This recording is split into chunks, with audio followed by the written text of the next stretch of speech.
1 Samuel chapter 13, we'll be reading the entire chapter. Hear the word of the Lord. Saul was years old when he began to reign, and he reigned 2 years over Israel. Saul chose 3,000 men of Israel. 2,000 were with Saul in Michmash and the hill country of Bethel, and 1,000 were with Jonathan in Gibeah of Benjamin. The rest of the people he sent home, every man to his tent. Jonathan defeated the garrison of the Philistines that was at Geba, and the Philistines heard of it. And Saul blew the trumpet throughout all the land, saying, "Let the Hebrews hear."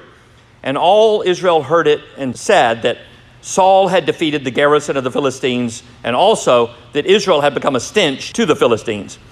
And the people were called out to join Saul at Gilgal. And the Philistines mustered to fight with Israel 30,000 chariots and 6,000 horsemen and troops like the sand of the seashore in multitude. They came up and encamped at Michmash to the east of Beth-aven. When the men of Israel saw that they were in trouble, for the people were hard pressed, the people hid themselves in caves and in holes and in rocks and in tombs and in cisterns. And some Hebrews crossed the fords of the Jordan to the land of Gad and Gilead. Saul was still at Gilgal, and all the people following him trembling. He waited 7 days, the time appointed by Samuel, but Samuel did not come to Gilgal, and the people were scattering from him. So Saul said, "Bring the burnt offering here to me, and the peace offerings." And he offered the burnt offering, and as soon as he had finished offering the burnt offering, behold, Samuel came. And Saul went out to meet him and to greet him. And Samuel said, "What have you done?" And Saul said, "When I saw that the people were scattering from me, and that you did not come within the days appointed, and that the Philistines had mustered at Michmash, I said, now the Philistines will come down against me at Gilgal, and I have not sought the favor of the Lord. So I forced myself and offered the burnt offering." And Samuel said to Saul, "You have done foolishly. You have not kept the command of the Lord your God, with which he commanded you. For then the Lord would have established your kingdom over Israel forever. But now your kingdom shall not continue. The Lord has sought out a man after his own heart, and the Lord has commanded him to be prince over his people, because you have not kept what the Lord commanded you." And Samuel arose and went up from Gilgal. The rest of the people went up after Saul to meet the army. They went up from Gilgal to Gibeah of Benjamin. And Saul numbered the people who were present with him, about 600 men. And Saul and Jonathan his son and the people who were present with him stayed in Gibeah of Benjamin. But the Philistines encamped at Michmash. And the raiders came out of the camp of the Philistines in 3 companies. One company turned toward Ophrah in the land of Shual. Another company turned toward Beth-horon. And another company turned toward the border that looks down on the valley of Zeboim toward the wilderness. Now there was no blacksmith to be found throughout all the land of Israel, for the Philistines said, "Lest the Hebrews make themselves swords or spears." But every one of the Israelites went down to the Philistines to sharpen his plowshare or his mattock, his axe, or his sickle. And the charge was 2/3 of a shekel for the plowshares, for the mattock, and 1/3 of a shekel for sharpening the axes and for setting the goads. So on the day of the battle, there was neither sword nor spear found in the hand of any of the people with Saul and Jonathan, but Saul and Jonathan, his son, had them. And the garrison of the Philistines went out to the pass of Michmash. May the Lord add his blessings to the reading of his holy word. Well, what do you do when you're down? Maybe you're feeling defeated, desperate. The life is pressing in on you, and you don't know if you can make it anymore. Maybe you want to get away. I know someone among one of our people, who was desperate, who I first met in that parking lot right out there. First saw this person through a car window, trying to put on a brave face, but things were going horribly at work and home. Horribly, like in, I need to call the police, but I can't, and I have no place to go except the street. And maybe there's this one nice person I met that around here I can call. That kind of horribly. What do you do if you're that low? Maybe things are not so dramatic. No need to call the police. Your silent desperation is too boring for that. But you're being crushed by this daily weight of disappointment, one disappointing thing after another, disappointing relationships after another, and what feels like a defeated life. Your relationships and your family aren't what you wanted or what you expected, more of a burden at this point than a joy. You wish there was a way out, but all you can see is an endless tunnel of remaining life of nonstop disappointments. Oh, sure, you've heard it before, just wait, but you've been waiting, and so far, God's not acting, and nothing is changing. What do you do? Now, here is where you assume that I get boring. What do, you ask? You know the answer. It's the same old trite lines. Come to God, wait on the Lord, He'll renew your strength. Maybe if I dress it up with cute stories. I get loud, and then I get soft, and a clever turn of phrase or two, an interesting fact you didn't know. And I'm not too long, and we end with a nice hymn, and it won't be too bad, you hope. But then you go home, and the slow, crushing defeat starts all over again. And this, rather than helping, is just part of it. Same old, same old. Another sermon. It makes no difference. Still facing the same problems, same defeats, over and over again. You might think to me right now, okay, I got the introduction, but now let me take it from here. Let me try. You're defeated. What do? Well, you go to God. How do you go to God? Well, anyway, it's easy as talking. He'll accept you as you come. He's gracious, right? He'll accept you no matter what. Oh, I forget, we're Reformed or evangelical. So sure, you have to go through Jesus, but that's the same thing, isn't it? Since Jesus is God, and He will accept us anyway. We come to Him, so then we come to Jesus, and He accepts us, and it's all over. Now, strike up the hymn, and let's get out of here. Is that the way it works? Yeah, that's kind of boring. It makes God entirely passive, very predictable, and desperate, like us. Is it a coincidence that desperate people make up a desperate God in their imagination? That He's always there for us, on call, the great therapist in the sky, ready to give us inspiration and tranquility when we're desperate and raging inside. He's not going to reject us no matter what we do, no matter how we come to Him, because He has low standards. He has grace. When it comes to God, we call it grace. Now, if it comes to other people, we call it low standards, that it doesn't matter what we do or say, that we'll be accepted. When people do that, we say, they have low standards. We complain about kids who don't behave, and we know it's because they've been raised by parents or schools that let them get away with anything, who have low standards, who don't hold them to account. And then we tell people that God is just like that He doesn't really hold anyone to account, that He doesn't really expect people to come to Him in His way as He requires, that in the end, He's just going to let everything go. His word, these rules, because really just suggestions about coming to Him, He's going to let it all slide. He's not really going to be holy at the judgment, and He's not going to reject, maybe He'll reject a few people. He'll reject Hitler, mass murderers, serial killers. He'll reject that kind of people, but not us. If we get desperate, if we get impatient to do our own thing, it's okay. He'll understand. He'll let it go. So don't worry about it. Of course, if that's the God you believe in, yeah, He is pretty boring. And why bother learning His ways? Why bother reading His word? Or sitting through long sermons? Why bother? Why bother learning anything about Him? After all, it doesn't really matter in the end, right? He's not going to hold you to it. He's like the teacher who passes everybody and gives all A's to everybody. Why would you bother studying if that's the case? If you're going to get the A, whether you learn anything or not.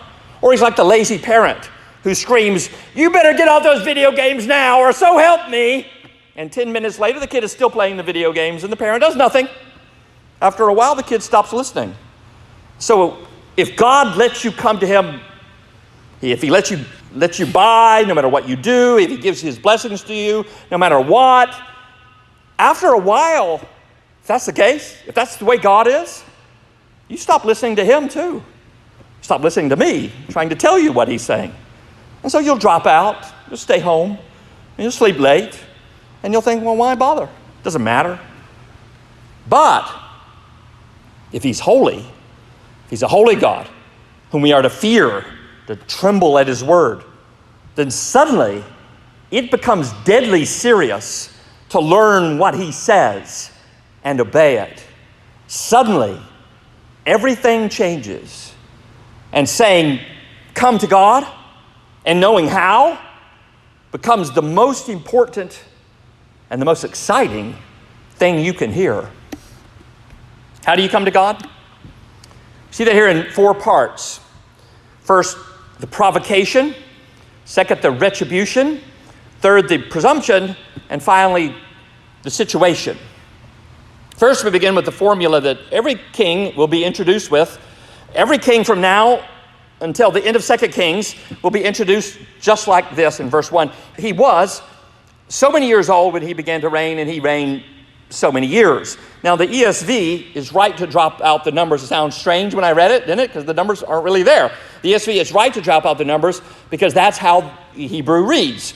He was, we don't know how many years old when he began to reign. After all, there's reasons for that. Before he became king, there was no king. Which means there was no court, there were no officials, there's nobody keeping track. So the point is, not the numbers, how old he was, how long he reigned. The point is, with this repeated formula, that his kingship has indeed begun. Apparently, the story flows right out of what came before in chapters 11 and 12. The serpent, remember, Nahash, the serpent, attacked Israel in the east. Saul organized the defense. He proved that he was the anointed by defeating the enemy of the people of God. And then Samuel leads an official coronation and gives his farewell address in chapter 12. And with that, Saul's reign has begun, marked with the formula, he was so many years old when he began to reign. The first thing he does is to recruit a 3,000-man standing army, 3,000 soldiers. The rest of the men are sent home.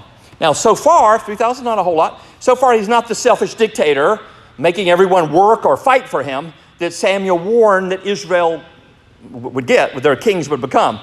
He takes 2,000 men with him up in the hills, and the other 1,000 are with a new character we're first introduced to here, Jonathan.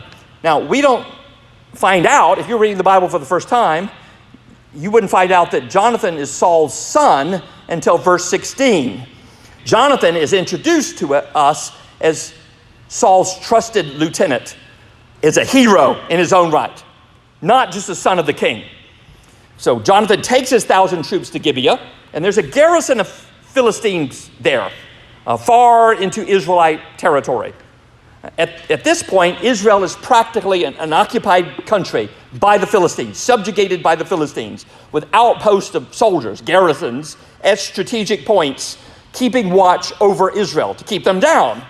Now, the USA did the same thing in Afghanistan, setting up what they called forward operating bases. And the military loves its acronyms. Forward operating bases, FOB, they would call them FOBs.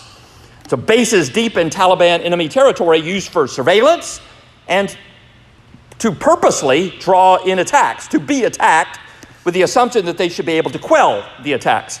Here the Philistines have a FOB near Jonathan. Israelites pass by it all the time. You know they had to. They lived right among it. They probably hated it. They cursed it. But they didn't do anything about it because they were down. In verse 3, our new hero, Jonathan, wipes one of them out.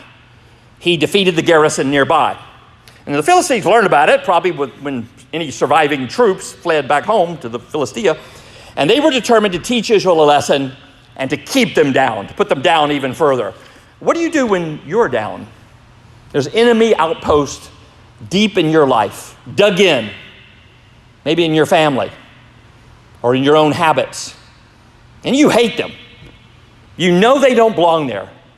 You used to pray about them, even fast and plead. Maybe you still do. But you dare not attack them because you just don't think you can win. You know God's promises. You're more than a conqueror. That he's given you authority to tread on serpents and scorpions and over all the power of the enemy, and nothing will hurt you. That you can tear down strongholds, garrisons, FOBs that are against the knowledge of God. Those are God's promises. You know them, but you're exhausted. You're down. And so you keep living with these enemy FOBs in your life. What you need when you're down is to believe God's promises, like Jonathan did. like you're a naive young believer again, and attack. Some people are down because they don't believe they can ever win.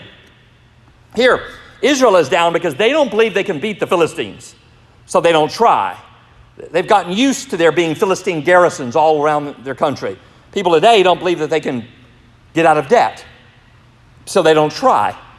They don't believe that they can save for a better life for themselves or for their children, so they don't try. They just give up. A sociologist called it the culture of poverty. This is just not believing there's going to be a better tomorrow, and so you just live for today. You just give up. There's not going to be anything better in the future, anything worth working and sacrificing for. And so they live for whatever pleasure they can get today, and, put it all in the credit card, not thinking about whether they can pay it off. Now, if they're professed Christians, maybe they don't believe they can conquer some sin. Stop watching porn, stop immorality, stop living for money. So they don't try. Or maybe they don't believe it's worth it, that the sacrifice that is necessary, and there's sacrifice necessary, that the sacrifice is worth the reward, that the value of purity is worth shunning porn and instead filling your mind with the Word of God, that the reward of being a content, generous blessing to others, that reward is worth having less money, worth not being able to afford yearly trips to Disney World so you can give more. So they don't try. What do you do when you're down?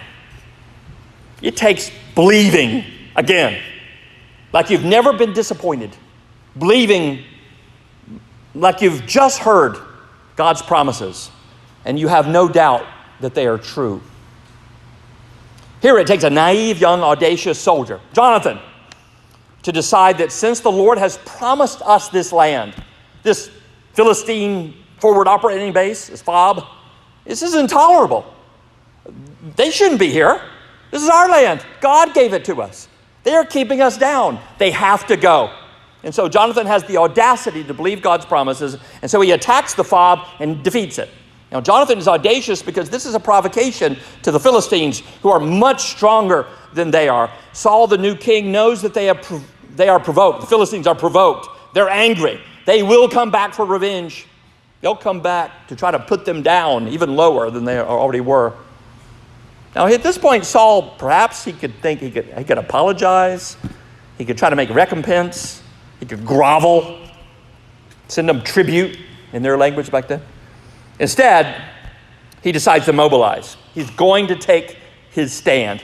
Saul sends the messengers throughout Israel, blowing a trumpet, announcing, "Let the Hebrews hear." Now, Hebrews is their ethnicity, unlike these Philistines, the sea people who came down from the islands around Greece, the Aegean. They're Hebrews. They come from Abraham and his ancestors. He's calling for the people to mobilize against these foreign invaders. In verse 4, all of Israel hears that Saul has defeated the Philistines' FOB. Notice it says that they hear, verse 4, that Saul defeated the Philistines' garrison. Actually, we know it was Jonathan who did it. But the king decides, sort of, I guess, retroactively to support Jonathan's attack. And so he gets credit. Now, will the Israelites mobilize? Will they come out to counter the counterattack? Will they come out against the Philistines, who they know are provoked? After all, it says Israel has become a stench to the Philistines. The Philistines were provoked. Israel is called out. Let the Hebrews arise. Let them hear. They're called out in mass. Come join Saul, like he called them out earlier. Remember in chapter 11? With the cut up pieces of oxen, cut up the oxen, send them out. Come on out to mobilize. But that was against the serpent. That was against the Ammonites. This time, it's against the Philistines, who are far stronger. Will Israel be more afraid of the Philistine retribution than they have faith in God? Second, the provocation leads to the retribution. The Philistines are out for blood. In verse 5, they mobilize to fight Israel, to teach them a lesson, to keep them down. Some people are afraid of attacking an old enemy, the thing that's kept them down. Maybe of once more telling the truth to some stronghold against the knowledge of God. After all, the captives in that stronghold will get angry. The temptations might come back stronger than ever. Better to let sleeping dogs or dragons lie. But here it's too late. Jonathan, the young, naive hero, took matters into his own hands. So the retribution is coming. Either surrender to it and go back down, deeper down than before, or have the audacity to resist. The Philistines come with a huge army. It names the number, an enormous amount of chariots and cavalry. And then it says, like the sand of the seashore in multitude. In other words, more troops than they could count. And they camped at Michmash, which is where Saul had been in verse 2. Remember that name? Saul was camped at Michmash. Now the Philistines are there. So Saul's troops at Michmash, here the Philistines are coming, and they just say, here, have our camp. Well, what does Israel do? This huge Philistine army coming? They hide. They flee. They are down. They are defeated, subjugated people, depressed, a culture of acquiescence, of surrender, of losing. In verse 6, they saw that they were in trouble. It says they are hard pressed. So some hide in caves. They go find holes in rocks out in the mountains, tombs, lying next to skeletons, or dive into cisterns underground. Others in verse 7 flee across the Jordan, east. The few that remain with Saul were trembling. They felt they were less than conquerors. The Philistines' retribution has brought the Israelites down even before the battle begins. What do you do when you're down? You hide? And some people use their religion to hide. Rather than confront their problems, it becomes a conspiracy about hiding our problems. The church becomes a place where we can speak kind of ambiguously about faith and grace. Now, if someone is in sin, we're really supposed to ignore it. We're supposed to help them hide it. The church then becomes a sin club. And you know the first rule of sin club, right? You don't talk about sin club. And sure, that man who speaks so loudly, so boastfully about, I believe all the word, he's totally subjugated to his wife, who is the real head of the family. But we can't talk about that, his family's dysfunctionality. The guy who loves talking about Reformed theology, debating supralapsarianism versus infralapsarianism, how important it is to have right doctrine, pure doctrine. I love pure doctrine. You know, he hardly gives about 1% of his income while he splurges on himself. But we're not supposed to address that. We're supposed to help these people, help them hide. Now, if we start addressing it, then you know what happens, right? Then they flee, and another church takes them in, which they're not supposed to do without a letter, but that's all fallen by the wayside as churches have become sin clubs for hiding your sin.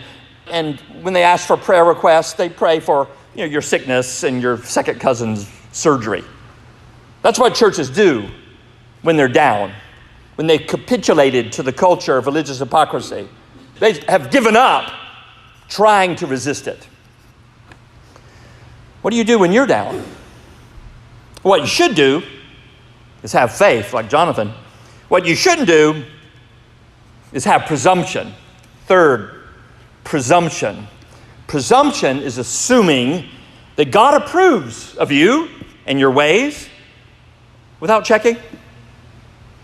Remember, Saul started out with 3,000 men as a standing army? And then Saul calls out the rest of Israel. He blows the trumpet, sends out the message, let the Hebrews hear. Now remember, earlier, chapter 11, he had gotten 330,000 troops to go against the serpent. He could do pretty good with that against the Philistines here if they would all come back. That would be 100 times more than what he started with. He's waiting now for who will come. He's waiting for Samuel to show up to offer the sacrifice, beginning in verse 8. But instead of more men coming, instead of that 330,000 men coming back, he's losing those he already has. They're deserting, and he's getting impatient for Samuel to show up. Samuel had said, wait for me at Gilgal for 7 days. And Saul waited, and then on the seventh day, as more and more men were deserting, he decided to take matters into his own hands. After all, he needs to do it. This is what he's thinking. I gotta do it to show the troops that we have the Lord's blessings, to keep up their morale so more don't desert. Yeah, He thinks to himself, yeah, I know there's some rule about only priests are supposed to offer these sacrifices, especially the burnt offering. But what's the purpose of that? I can do it just as well. What's the big deal about keeping all the little rules about how to worship God?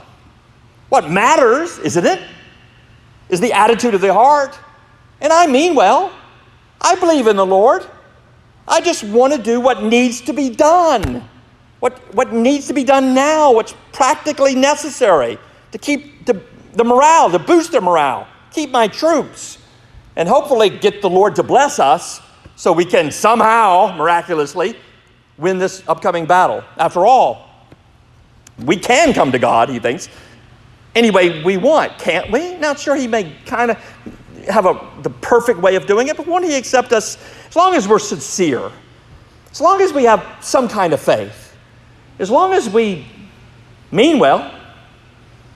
The surprising answer here is no. You can't come to God any way you want. And if you really have faith and you really mean well, truly mean to follow the Lord, then you will obey his commands on how to worship him. What people mean when they say, well, I mean well, but don't obey God's word, is that, they're not really intending on offending God. They're not really even thinking about what God wants. They don't want to offend him. They just presume that he will cooperate with them. They take for granted that his word doesn't have to be taken seriously. Today, churches, they don't practice church discipline. Now, they mean well because they mean for their disobedience to be tolerated by God, for him to multiply them, and maybe they'll grow big and they'll think that that's God's blessing. So they're meaning well, but it's not. The truth is that the only way you can really mean well is if you obey him. Otherwise, you're just presuming that you can use him. You can use his word. You can use his name. Use his worship, here, his sacrifices, to get what you want. Saul sacrificed the burnt offering in verse 9, just presuming it was okay, presuming that he could do that. But then, just as Saul is finished offering it, says, behold, look at this. In verse 10, Samuel arrives, apparently barely on time. This is like the end of the seventh day, but it's too late for Saul. Saul goes out to greet Samuel, like everything is okay. And Samuel asks, what have you done? You can probably see the carcass of the sacrifice charred on the altar. What have you done? In verse 11, Saul explains, Samuel, you got to understand my situation. Now, sure, I know I broke a rule, but there were extenuating circumstances. I had to improvise in the moment. I'm sure God understands why I didn't keep his rules. The men were deserting, after all. You didn't come on the day appointed, which actually, that's debatable. The Philistines are camping at my base in Michmash, and I'm afraid they'll attack me anytime now. And we haven't sought the Lord's favor.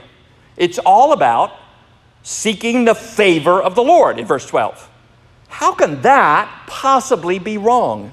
How can it be wrong to seek God's favor? Realize that's what Saul is doing. He is seeking God's favor, at least supposedly. So he says, so I forced myself. I didn't want to do it, but I forced myself and offered the burnt offering because we've got to seek the Lord's favor. I meant well. Seeking the Lord's favor, I'm meaning well, right? And I did what I had to do. That's presumption. And God says, no. You actually earn God's disapproval by supposedly seeking his approval in a way he disapproves of. A professed Christian lady living with a man without marriage told Mary she didn't want to be living in sin. She meant well, but she couldn't stand living alone. Surely the Lord understands. Churches think, we're not going to practice church discipline, no matter the sin. Because some people will be upset, they'll accuse us of being legalistic or a cult, and they'll leave, and so we'll be small, we'll be so small, we have to meet in a gym, and nobody wants that. I'm sure the Lord understands. Of course he does. He understands his presumption, not faith. And he says, no. Here Samuel says to Saul in verse 13, you have done foolishly.